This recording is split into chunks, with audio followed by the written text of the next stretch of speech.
What is up, everybody? Welcome back to Still Current Network. I'm your host Daniel, along with Shannon White. This is the Hangover. How you doing, Shannon? I'm doing great, Daniel. It's good to be back with Brother Jay. Yeah, yeah. Oh man, it's been a long week, man, or a little bit of a week and a half, so to speak. Already, we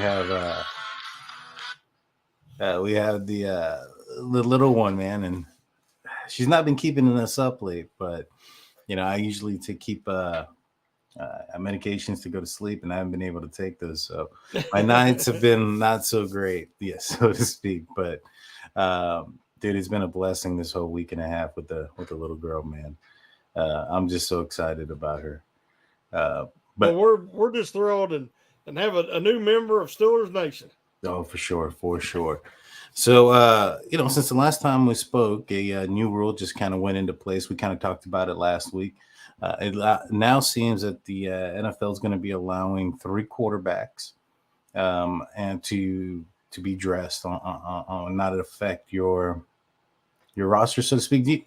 You know how it went down. Could you explain that a little bit better for us? Well, we seen last NFC playoffs during the NFC Championship game when the Eagles and the 49ers, it was, everybody was anticipating that game, and the two probably top rosters, at least in the NFC, if not the NFL from top to bottom. And the game was decided because of the quarterback position. Not just the play of the quarterback position, but the injuries to the quarterback position. Because Brock Purdy was injured right in the first quarter, and they went to their backup, the Niners did, and then he was injured as well.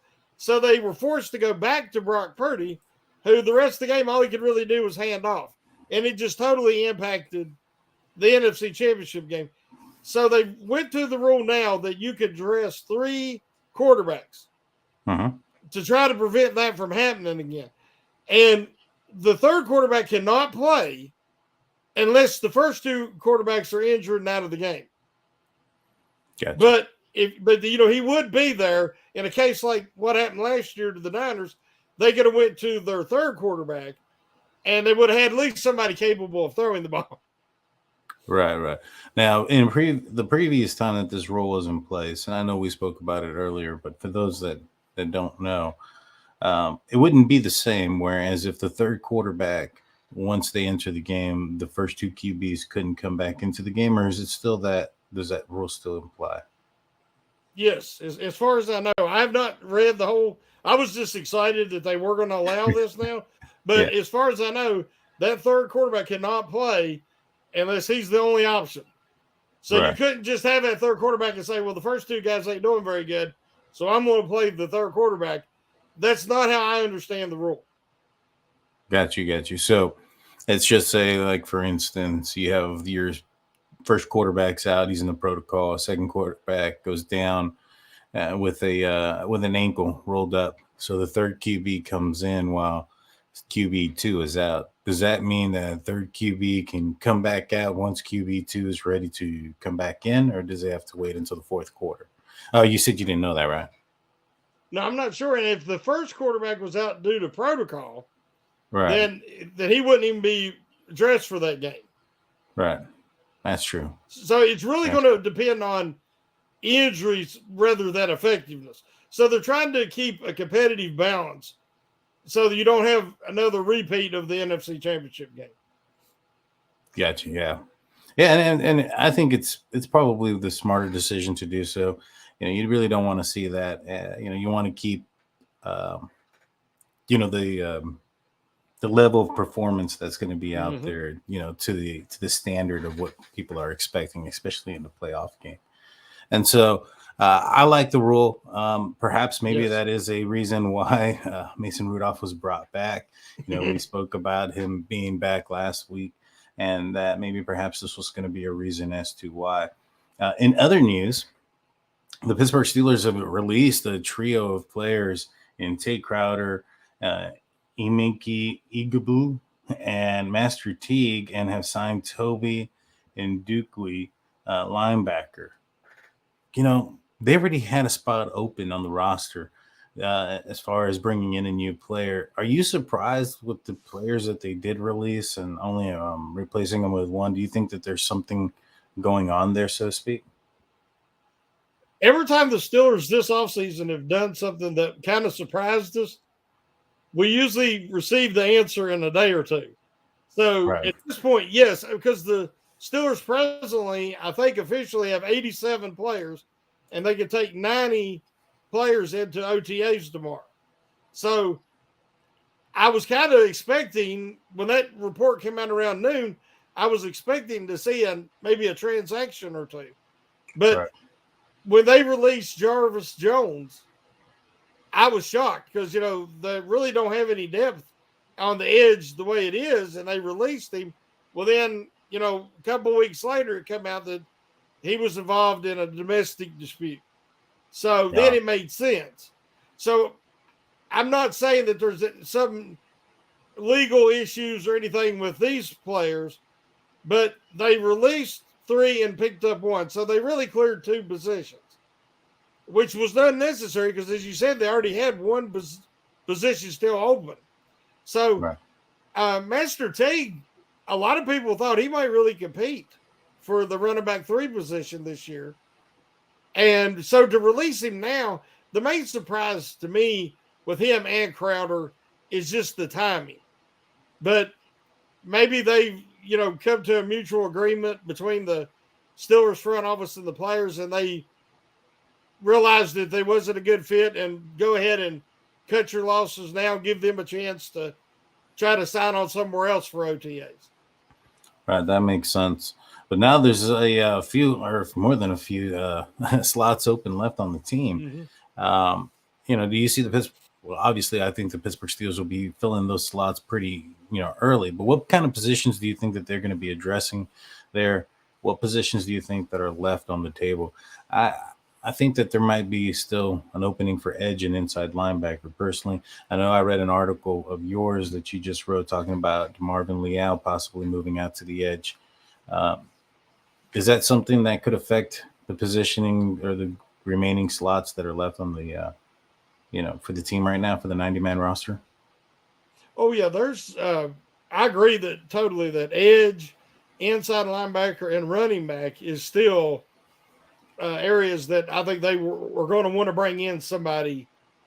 Now, whether that's an undrafted free agent, whether it's somebody that as a street free agent, um, there's different people. I read one article um, talking about Deion Deion Jones Hmm. that used to play for the Atlanta Falcons, an inside linebacker, and talking about he might be a possible fit for the Steelers, as an off-ball linebacker.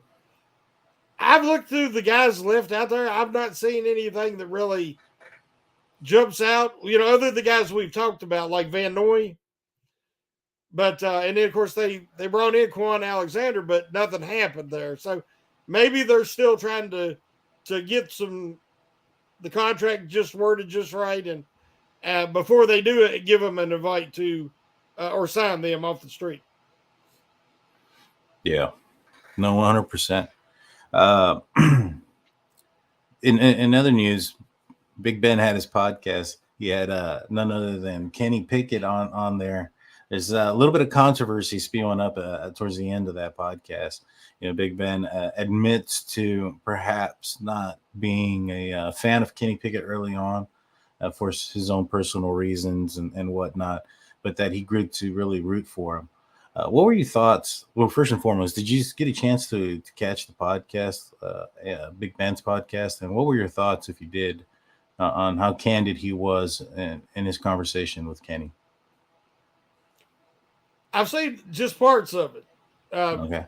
I see, like the 10 minutes where this whole controversy.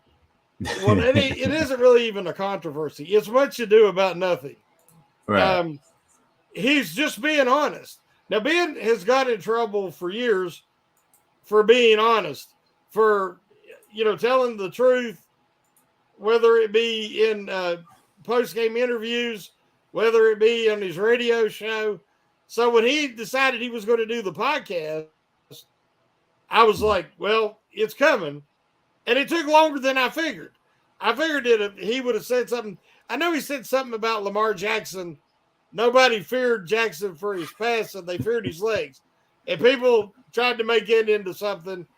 But thankfully, it kind of dissipated quickly. Mm-hmm. This conversation, he praised Kenny Pickett.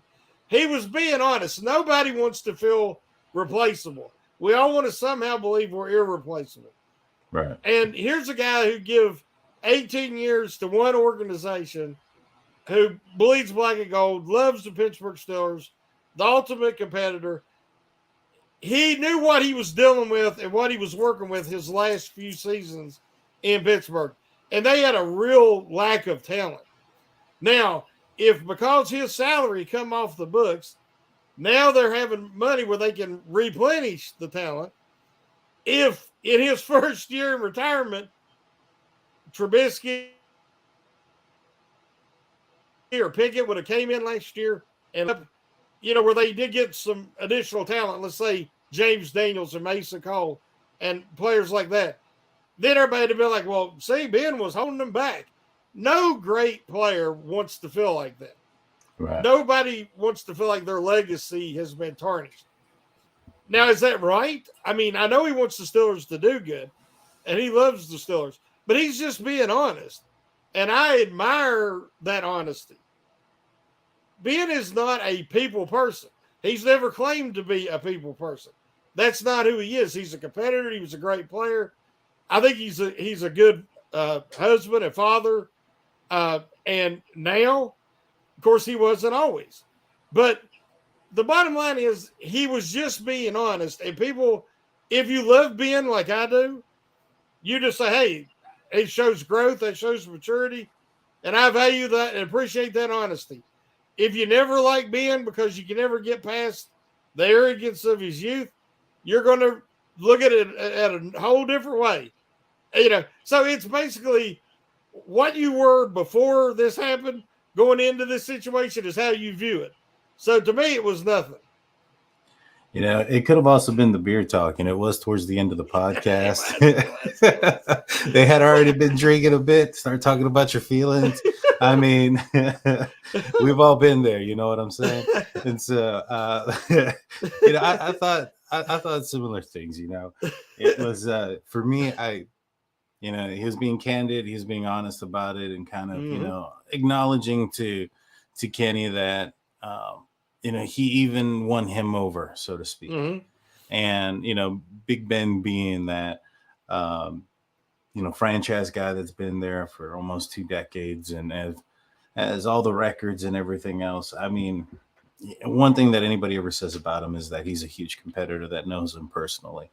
And so I know that anybody out there, if there were somebody that was taking their position or whatnot, you'd probably have a little bit of like, man, I hope they don't do as good as me type of feeling. You know what I'm saying? Mm-hmm. And so, to me, it wasn't a big deal either. He talked about, other things that he did talk about was just that, like, Big Ben, also realized that him going into the Pittsburgh Steelers was a completely different situation than what Kenny Pickett was going into, whereas, Ben was the rookie, was surrounded by veterans and players that already just were basically a quarterback away. And that, even at that could win without that quarterback position. It just didn't need him to lose the game, as to where Pickett is coming into a situation where there's just nothing but young players around him, looking at him as to being a leader.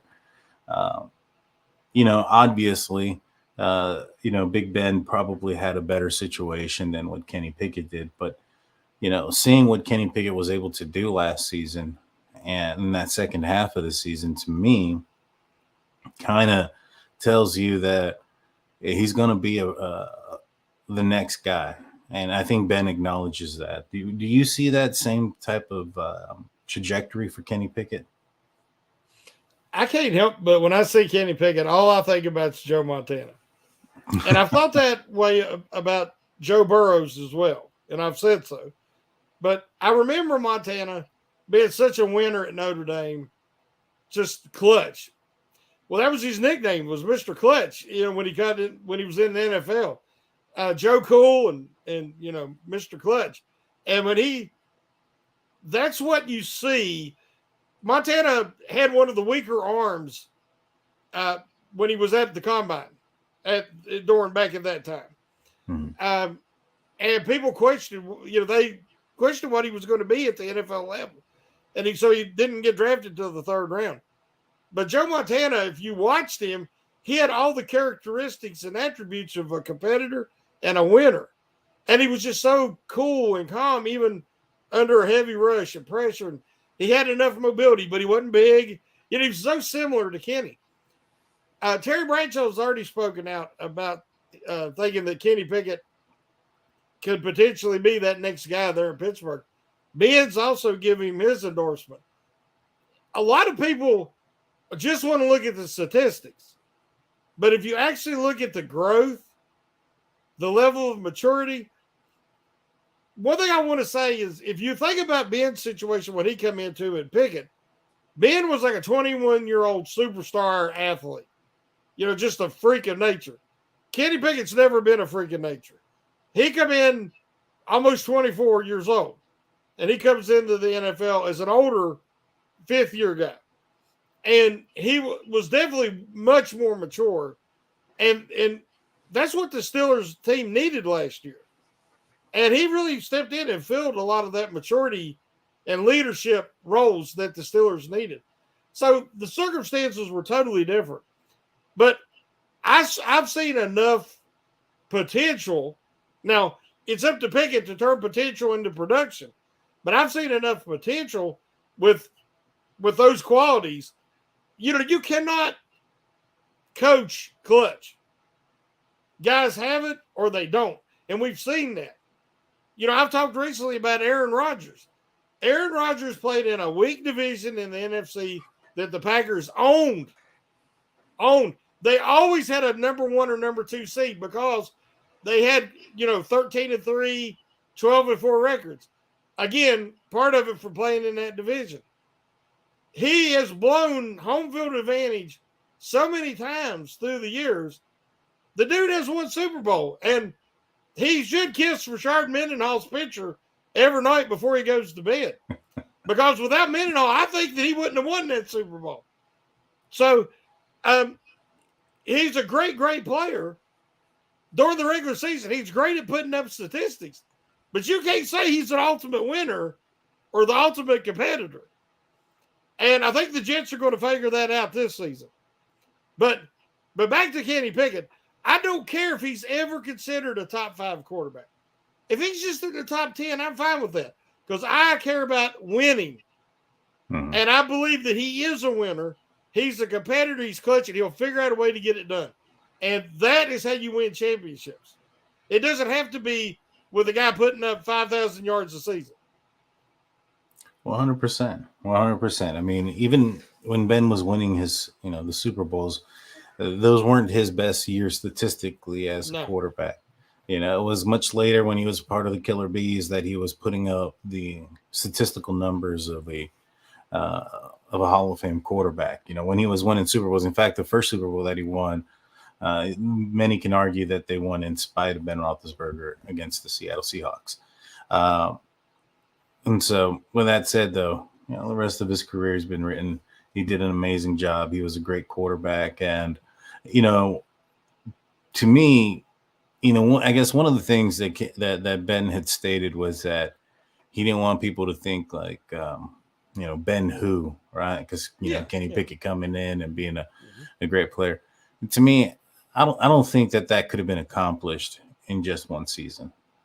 You know what I mean? Kenny Pickett's going to have to put up some numbers and put up some hardware to ever be in that, realm, so to speak. So, to me, at least, I think Big Ben's legacy, as far as being a Pittsburgh Steeler, is going to be there. It's going to be all right. Yep. We're going to take a quick break. On the other side, we're going to talk about 5 things we want to see, so to speak, out of OTAs, or what we're looking forward to seeing in OTAs. Don't go anywhere. We're just going to have a few quick words from our sponsors on the YouTube side. Just stand still. Welcome back, everybody.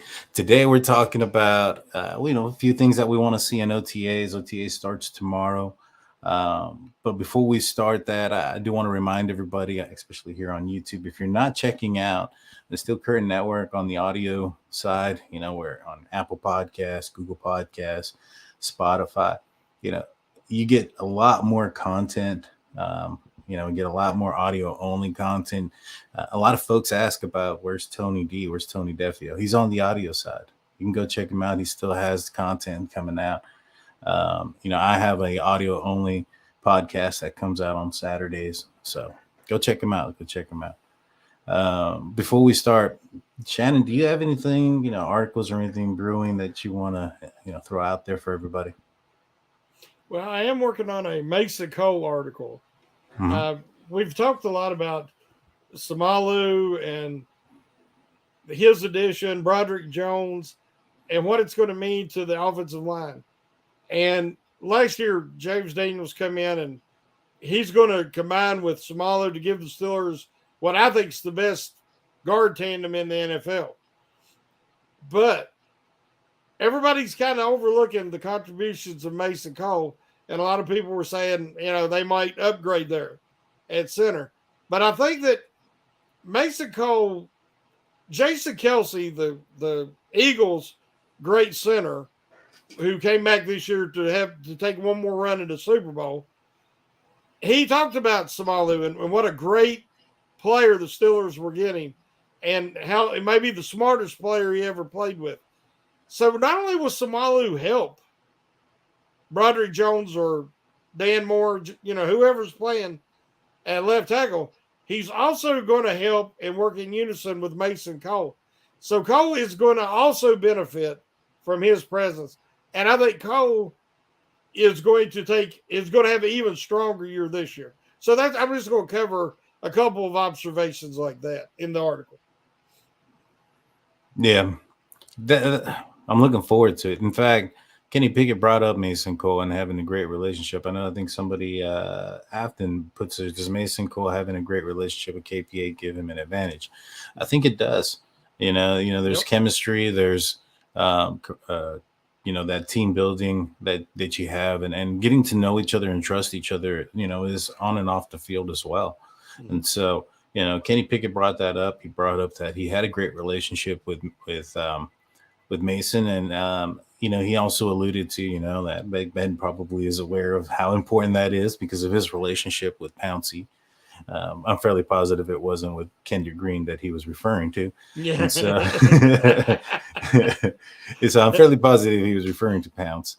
I think it is important. It's highly important. And, Mason Cole did a great job last season, but he also did a lot of it, on one leg. He had an injury to his lower leg that, maybe perhaps we didn't see the best of him, that's still to come, so to speak. But that transitioning to what's going to be happening tomorrow, OTAs will be coming in.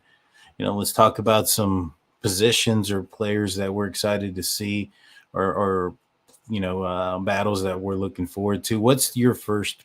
What's the first thing that you're hoping to see when it comes to OTAs? Well, there's no real contact yet, so they're not going to be out with the pads on, and so the defense can shine some, but especially your cornerbacks. Mm-hmm. So I'm just wanting to see how they look in their coverages. Just are they going to let Porter? Are they going to let Trice, Peterson, Wallace? Are they going to let these guys get up and press more? And then on the other side of the field, I'm looking to see the skill position guys, because even if they're going maybe not totally full speed, you can tell if a guy like Calvin Austin, you can tell that kind of speed, man, that just plays. It shows up. He's going to turn the corner on guys. He's going to run away from guys. I'm wanting to see if he's totally healthy. If the Steelers start using him in some kick return drills or punt return drills, stuff of that nature. Right. Because in a perfect world, you wouldn't have to keep a couple of these guys they brought in to be special teamers only and like running back 4 or wide receiver 6 to have a kick returner. It would be great if Calvin Austin could assume those duties and give the Steelers that speed factor on the field. So those are the things I'm really looking for at the beginning of OTAs. Gotcha. See, yeah, for me, I'm excited to see if where they're going to line Broderick Jones up for the most part. You know, is he going to be in the left tackle, slot majority of OTAs throughout his practice? Are they going to move him around? Is Dan Moore going to automatically get the nod as the starter? Come day one of OTAs. A lot of us assumed last season that maybe perhaps with the quarterback position with Mitch Trubisky, Mason Rudolph, and Kenny Pickett kind of battling it out, we thought there would be more of a rotation there, and there really wasn't. And there was some surprises there as far as who was first, who was second, who was third. And maybe perhaps there's no secret this year that they want their left tackle or even JPJ, Joy Porter Jr., if he's going to be starting on the outside, if they're going to have somebody else, putting in for him. So I'm excited about those two positions. I'm also excited, like you mentioned, the wide receiver group. Like, who's going to be lining up in the slot? Who's going to be the primary slot guy? Where is Allen Robinson? Where is he going to be lining up at? Is he also going to be a slot guy? Is he going to be taking time away from Deontay? Things of that nature. And so those are the positions that I'm extremely excited about. Do you have any predictions as far as who starts at left tackle for OTAs? Well, I've said it in an article, but I do not believe that you move up in the draft to take a Broderick Jones, who was a natural left tackle and one of the most athletic, I believe the most athletic left tackle the Steelers have ever had. Right. You do not draft him and have him get work at right tackle. Right tackles are much easier to find. The Steelers probably have 2 on the roster right now, and Okorafor and Moore, because I do believe Moore can move to the right side and compete. I do not want to see them lining Broderick Jones up at right tackle, because right. I just think that is an ultimate, in the long run, it's a waste of his talents, and I'm afraid it will hinder his development as a left tackle where he is destined to be. So I agree with you. I'm interested to see where they line him up as far as, will he be first string or will he back up Dan Moore to start out, which is what I'm expecting, because the Steelers, Tomlin don't just hand you a position. You got to show you're capable. You got to earn it. So I think he will start out as the number 2 behind Dan Moore, but I do not want to see him on the right side of the line. Do you think there'll be some split reps between himself and Dan Moore with the first team? And if so, do you think maybe perhaps Dan Moore also split some reps on the right side? Yeah, to Dan Moore, I think if he doesn't win the left tackle, which I don't think he will, to start the season, I think he's the swing tackle. Gotcha. Because I think Okorafor will keep the right tackle position. Now, that's just my opinion, and we haven't even hit OTAs yet, so I have nothing to back that up.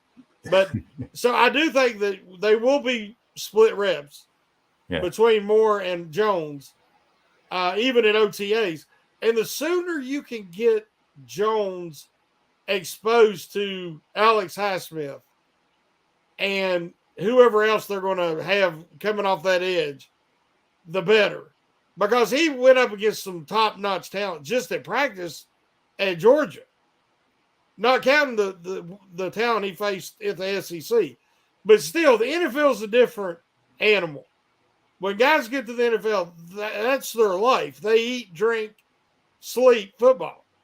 They don't have to go to class. They don't have the distractions and the responsibilities that a college athlete has. So that's their job. They are a professional. So he's going to see things. Alex Highsmith is going to show him some things that he hasn't seen at the college level. And the sooner he gets, you remember what they did to Dan Moore. Yeah. I mean, they put Dan Moore through the ringer. He got a crash course by fire during his rookie season at OTAs and at training camp and during the preseason.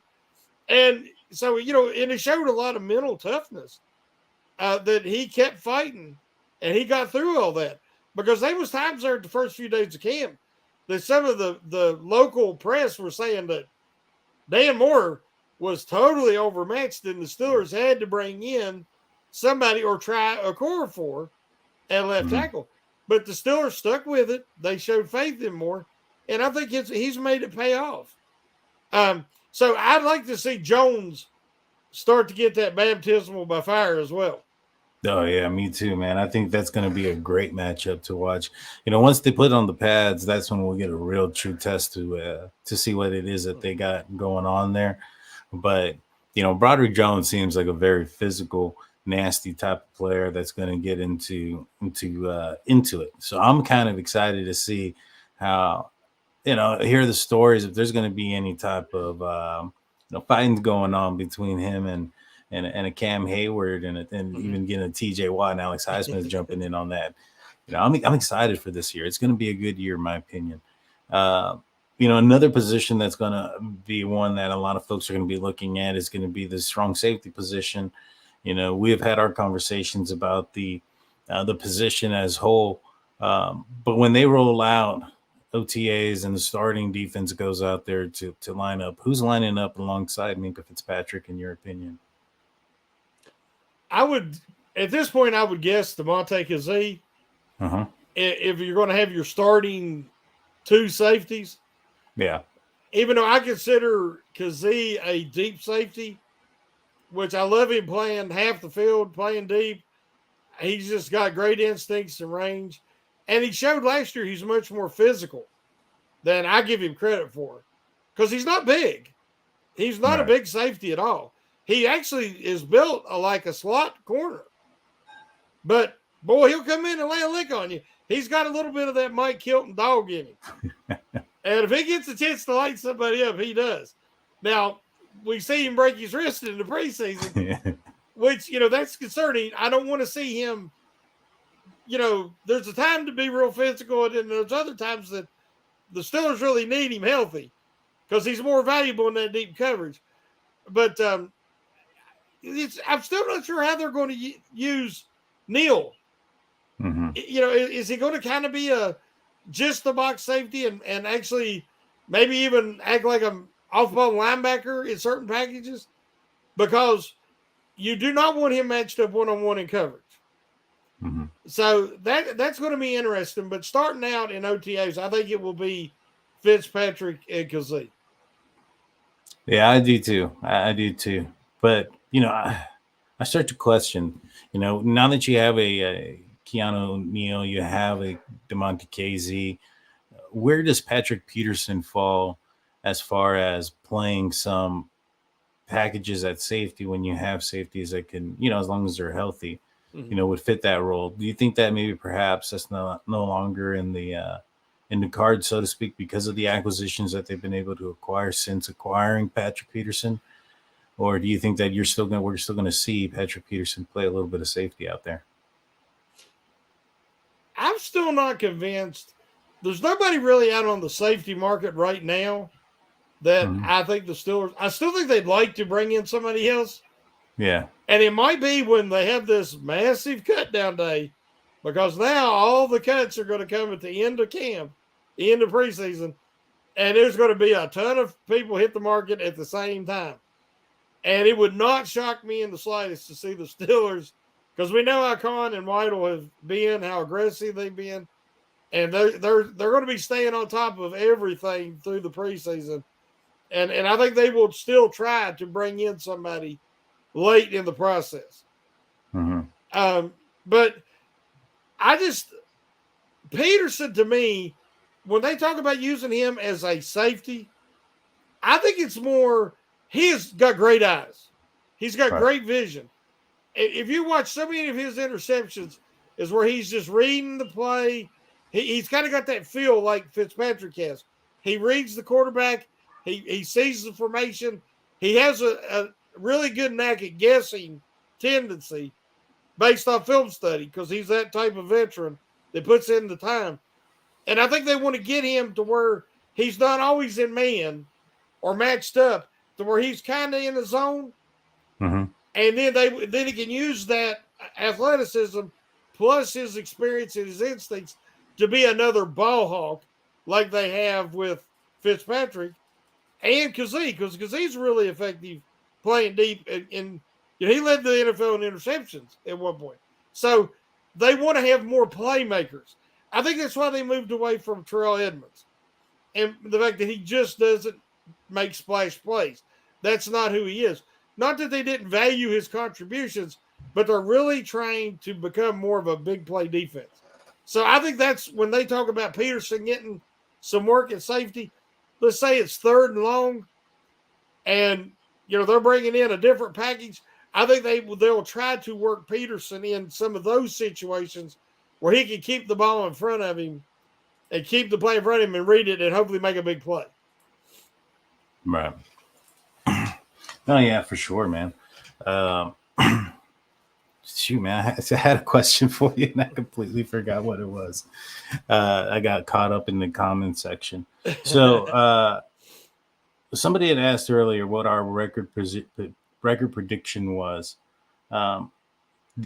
Do you have one? I know it's kind of early, but somebody asking in the comment section. Do you have a high and low? How many wins they'll have? What are your highs and lows on that?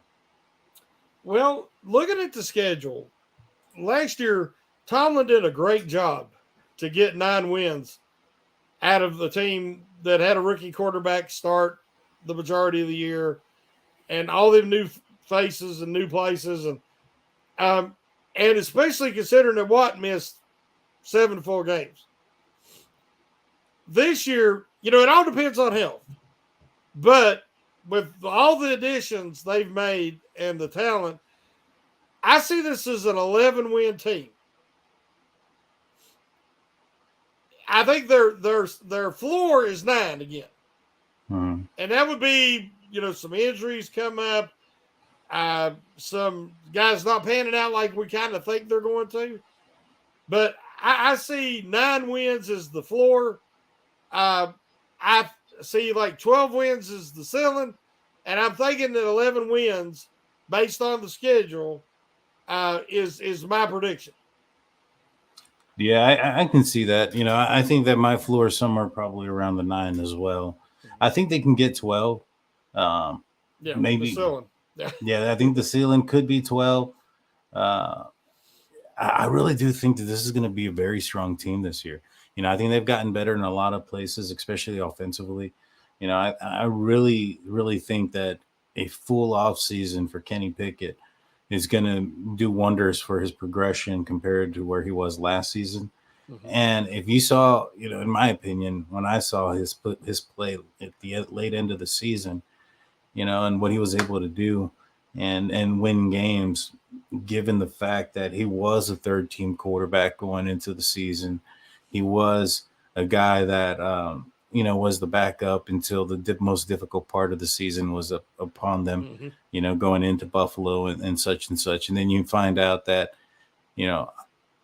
they really didn't have a lot of communication between him and Matt Cannon until he became the starter. And I think a lot of that reasoning was because they were trying to make, Mitch Trubisky that guy. They were trying to, build an offense to him. And yet, with that being said, did he have a rough start? Yeah, he did. And once they got through the bye and once he got a lot of those mistakes out, he didn't make very many after that. And so, to see what an offseason can do for him, can do for now a 3rd-year Najee Harris, Pat Freiermuth, the 2nd year, George Pickens as well. Jaylen Warren going into a 2nd year, who I think is going to be a huge piece to this offense. You get the Darnell Washington as a tight end that you can now put into places to make the defense, really strategically, pick their poison, so to speak.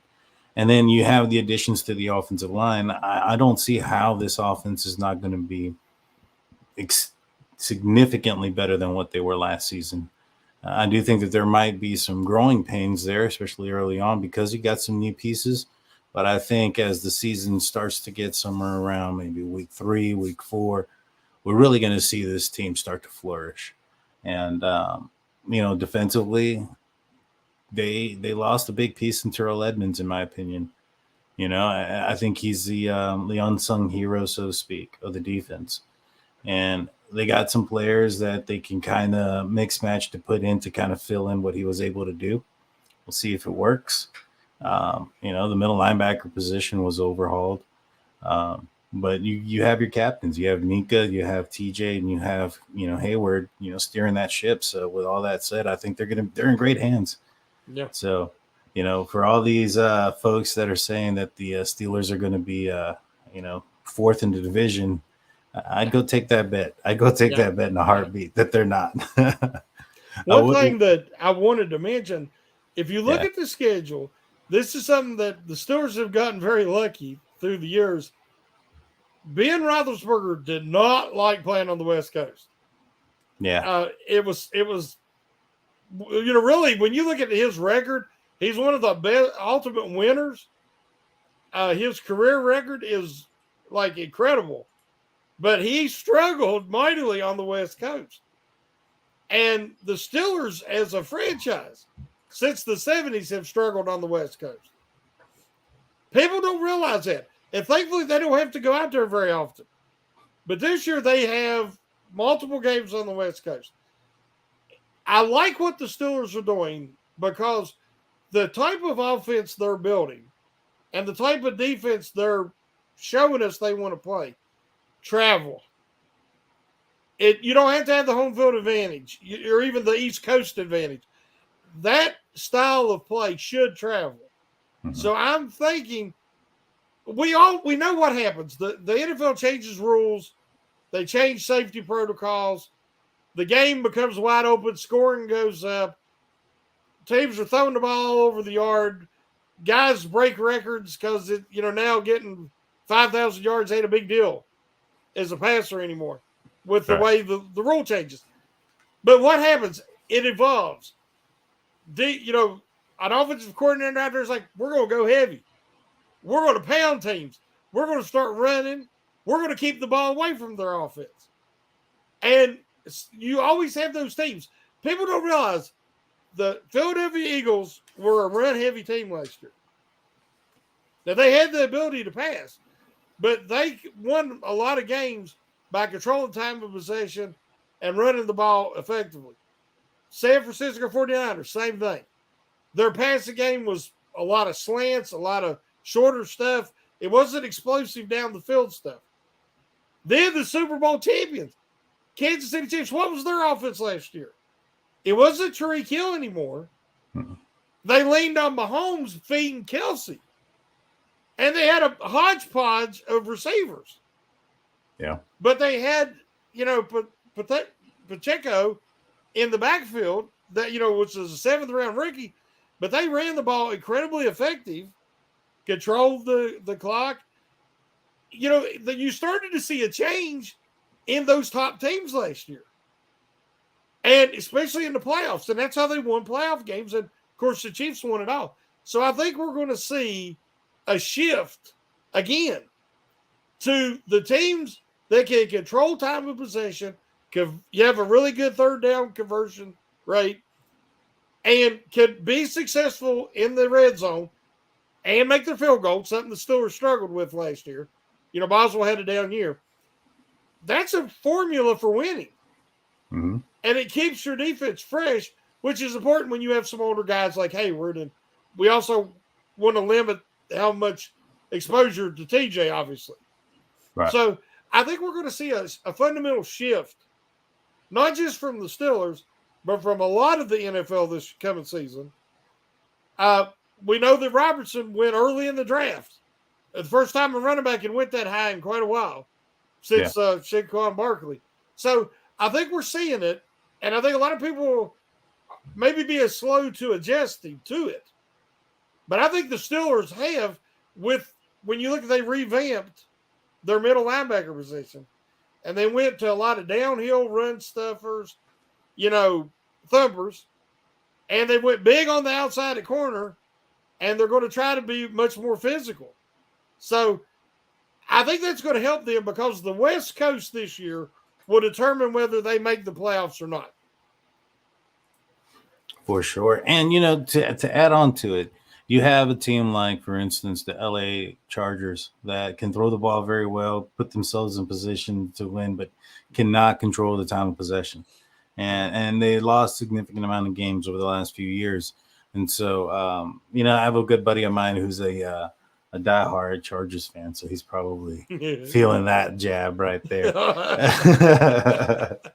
and but that's one thing that I've talked to him before in the past, where I'll be watching the game with him, and they'll be like the Chargers will be up by like 2 possessions with only like 6 minutes left in the game, and they're still passing the ball, and even though they got a great running back and have the ability to run the ball, and next thing you know, they go 3-and-out and let the other team get back into the game. And so you have to have that ability and knowledge and willing to be able to control the ball, because if not, you'll end up like that, where you're up by a few scores but you can't control the time, and you end up losing a big lead, so to speak.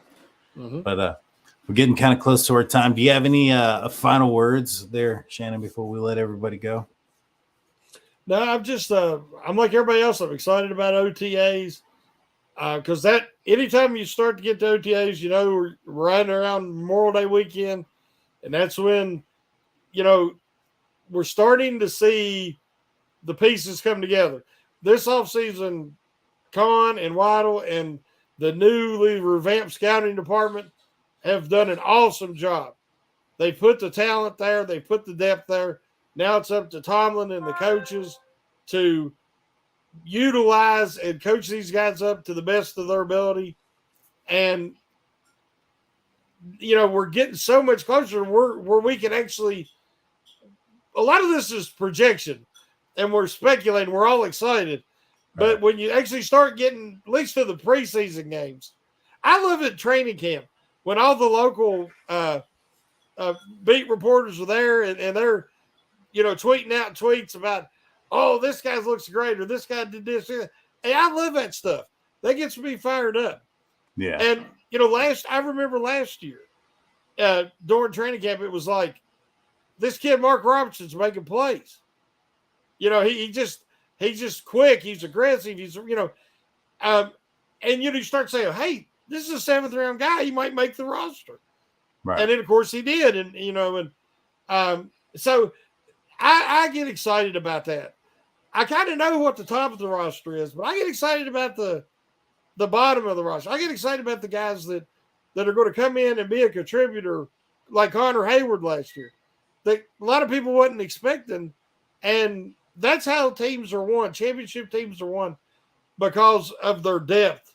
And because, everybody's got a star here or there, but it's that depth that what wins championships. So I'm excited about the Steelers getting back in the playoffs, and that all starts with the OTAs tomorrow. For sure. You're absolutely right. It's the first brick, to lay down before you can build the house. And so I'm excited as well. I'm excited to see all the, little highlight reels that, get put out there on the YouTubes and whatnot. You get to see all the little fantastic catches and stuff like that.